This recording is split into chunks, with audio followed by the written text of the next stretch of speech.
আমরা এখন মাইস্কুয়েলে আপডেট স্টেটমেন্টের ইউজ দেখব।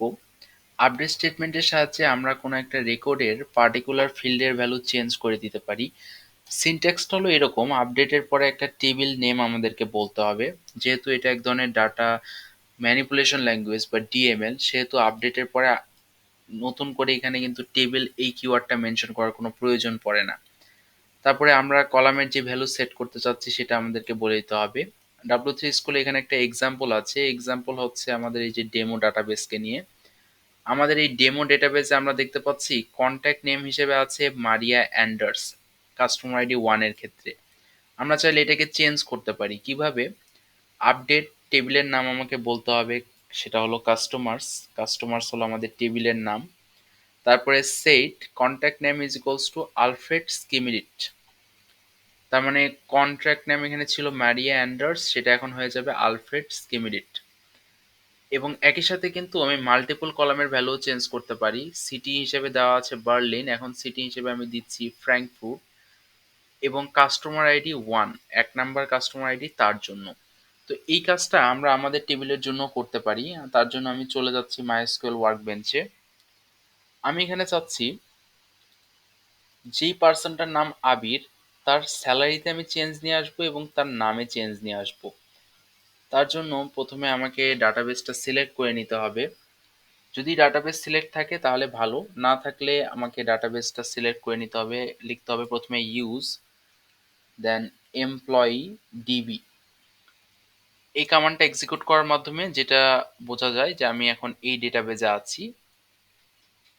তারপরে আমি এখন আপডেট করব।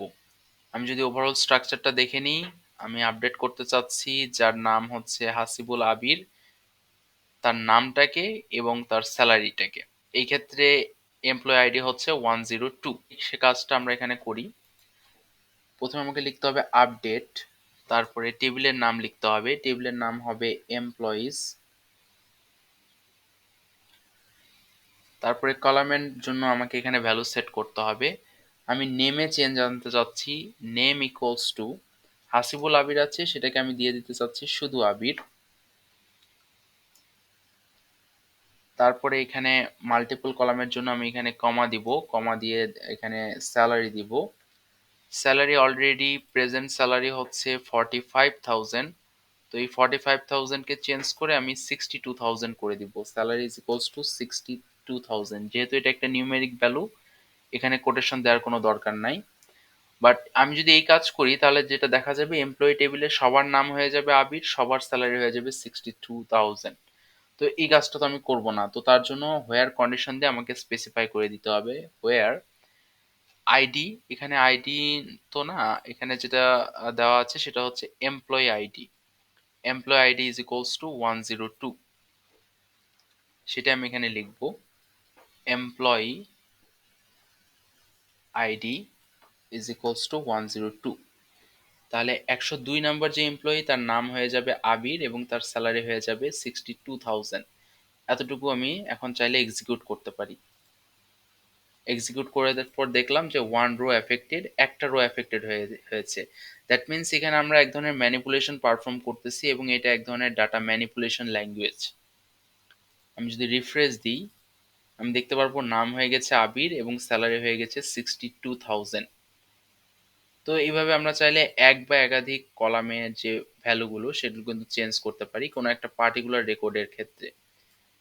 এই ক্ষেত্রে আমরা যদি আবার পুনরায় আমাদের স্টুডেন্ট ডিবি টেবিলে ফেরত যাই, সেখানে আমরা এভাবেই আপডেট অপারেশন পারফর্ম করতে পারি। তো তার জন্য আমাকে এখানে কমান্ড দিতে হবে use student DB.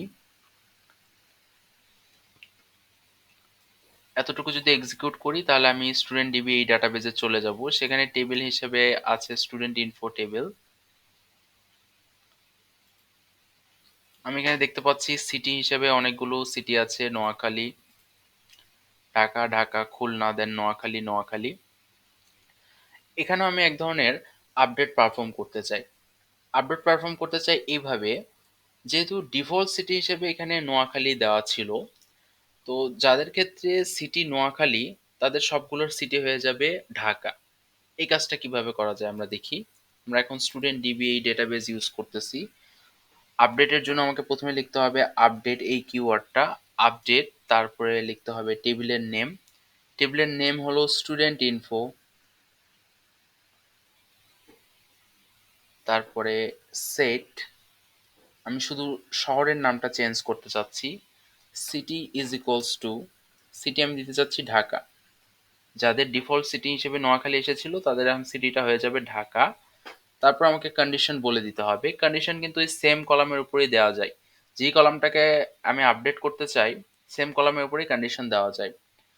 Where city equals to Noakhali.